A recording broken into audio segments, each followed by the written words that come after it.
કેમ છો વિદ્યાર્થી મિત્રો? મજામાં ને? આરજે એજ્યુકેશનલ ઇન્સ્ટિટ્યૂટમાં હું અમિત સર તમારું હૃદયપૂર્વક હાર્દિક સ્વાગત કરું છું. વિદ્યાર્થી મિત્રો, માઇક્રોસોફ્ટ એક્સેલના અલગ અલગ પ્રકારના પ્રેક્ટિકલ મેં તમને શીખવાડ્યા. એમાં અલગ અલગ પ્રકારના ફોર્મ્યુલાનો તમે ઉપયોગ કર્યો. હું આશા રાખું છું કે આ એક્સેલ તમે જે શીખ્યા એને તમે પ્રેક્ટિકલ લાઈફમાં ખૂબ જ સારી રીતે ઉપયોગ કરી શકશો. વિદ્યાર્થી મિત્રો, આજે હું તમારા માટે માઇક્રોસોફ્ટ એક્સેલમાં અલગ અલગ પ્રકારની ટ્રિક્સ લઈને આવ્યો છું. કેમ કે આજે વિદ્યાર્થી મિત્રો સમય એવો છે જે લોકોને શોર્ટકટ પસંદ છે.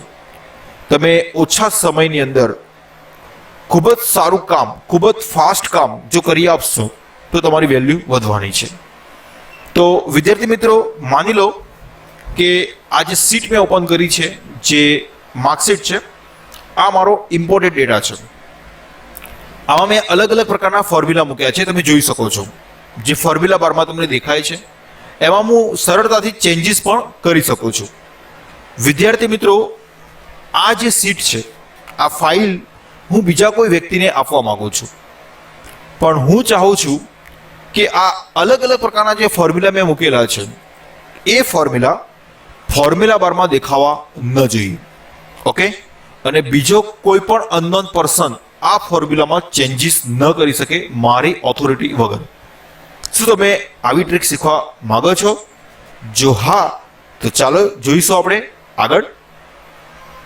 તો વિદ્યાર્થી મિત્રો, આ માર્કશીટ જે છે એ શીટ મેં ઓપન કરેલી છે. ત્યાર પછી કંટ્રોલ A કીનો ઉપયોગ કરી ઓલ શીટ આપણે સિલેક્ટ કરવાની છે.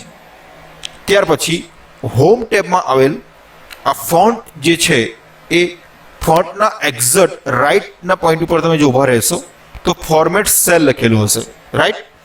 જેની શોર્ટકટ કી છે કંટ્રોલ OK1.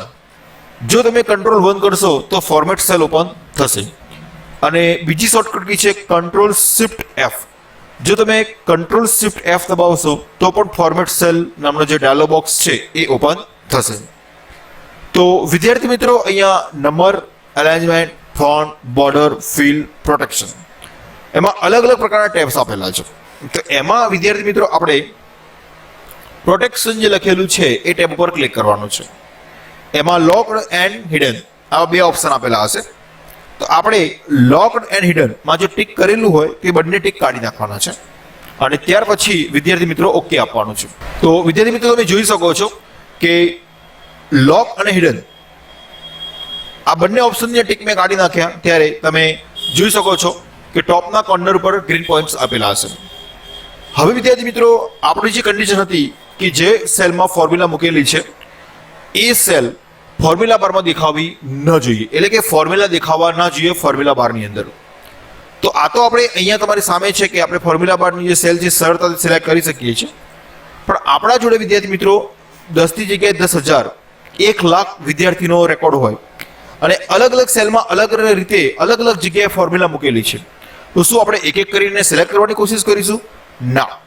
આપણે વિદ્યાર્થી મિત્રો એવું કંઈક સિલેક્ટ કરીએ, એવું કંઈક સેટિંગ કરીએ કે હું એક જ ક્લિક કરું તો જેટલા પણ ફોર્મ્યુલા મૂકેલા છે જે સેલમાં એ સેલ સિલેક્ટ થવી જોઈએ. તો એના માટે વિદ્યાર્થી મિત્રો હોમ ટેબમાં આવેલ લાસ્ટ જે તમને ઓપ્શન દેખાય છે find and select, A option ઉપર તમારે ક્લિક કરવાનું છે. એમાં ગો ટુ સ્પેશિયલમાં જવાનું છે. ગો ટુ સ્પેશિયલમાં ફોર્મ્યુલા બારનો જે ઓપ્શન છે એમાં તમારે ક્લિક કરવાનું છે અને ત્યાર પછી ઓકે આપશો. ઓકે વિદ્યાર્થી મિત્રો, તો જે સેલમાં ફોર્મ્યુલા મૂકેલી છે એ સેલ ઓનલી ફોર સિલેક્ટ થઈ છે. જે નોર્મલ સેલ છે જેમાં ફોર્મ્યુલા યુઝ નથી કરેલા એ સેલ સિલેક્ટ થઈ નથી. ત્યાર પછી વિદ્યાર્થી મિત્રો અહીંયા આપણે ફરીથી ફોર્મેટ સેલ એટલે કે કંટ્રોલ 1 દબાવીશું અને ત્યાર પછી અહીંયા લોક એન્ડ હિડન, ઓકે, આ બે જે પોઈન્ટ છે પ્રોટેક્શનમાં એ પોઈન્ટ ઉપર ટિક કરી દઈશું અને ત્યાર પછી વિદ્યાર્થી મિત્રો આપણે ઓકે આપીશું. ઓકે, આટલી પ્રોસેસ કર્યા પછી તમે જોઈ શકો છો ફોર્મ્યુલા બારમાં આપણા ફોર્મ્યુલા દેખાય છે. તો ફોર્મ્યુલા ન દેખાય એના માટે શું કરીશું? તો ફોર્મ્યુલા બાર જો સિલેક્ટ હોય તો સિલેક્ટ કરવાની જરૂર નથી. મેં સિલેક્શન અહીંયા કાઢી નાખ્યું એટલે ફરીથી હું સિલેક્ટ કરું છું. ત્યાર પછી વિદ્યાર્થી મિત્રો રિવ્યુમાં જવાનું છે. રિવ્યુ નામના ટેબમાં અહીંયા ઓપ્શન આપેલો છે પ્રોટેક્શન શીટ. ઓકે, તો પ્રોટેક્ટ શીટ જે તમને લખેલું દેખાય છે એ પ્રોટેક્ટ શીટ ઓપ્શનમાં તમારે ક્લિક કરવાનું છે. જો તમે પાસવર્ડ આપવા માંગતા હોય તો અહીંયા નિશ્ચિત પાસવર્ડ આપી શકો છો. જેમાં આલ્ફાબેટ પણ હોઈ શકે છે, સ્પેશિયલ લેટર્સ પણ હોઈ શકે છે, ઓકે, નંબર પણ હોઈ શકે છે. તો એક્ઝામ્પલ તરીકે મેં 1 2 3 પાસવર્ડ હું આપું છું. ઓકે, ફરીથી અહીંયા 1 2 રિપીટ પાસવર્ડ માંગે છે, એ પણ હું આપું છું.